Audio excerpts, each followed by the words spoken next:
Hello everyone, my name is Carlos Balmaceda and welcome to my YouTube channel, SQL Portfolio, where I want to help you become a skilled data analyst and create an impressive portfolio. In this video, I'm going to go ahead and walk you through the process of saving files to the Google Cloud Storage and then using BigQuery to access those files. Let's get started on this tutorial. First, open up your web browser and go to cloud.google.com.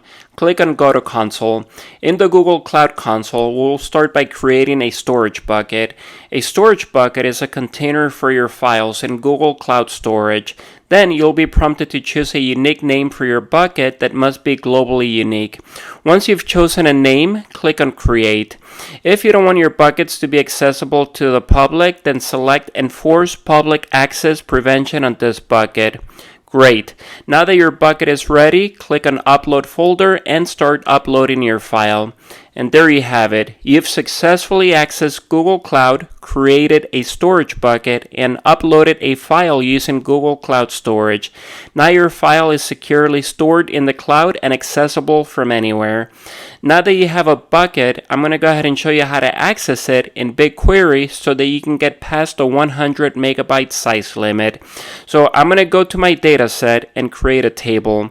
Under Source, we're going to create a table from the Google Cloud Storage.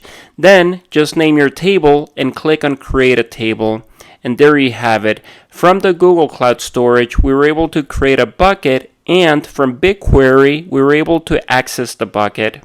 If you're curious to know what exactly is the Google Cloud, then click on the link above or check out my video, Google Cloud Simplified. If you found this video helpful, please consider liking the video.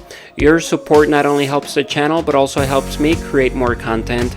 I hope I was able to earn your thumbs up, and thank you so much for watching.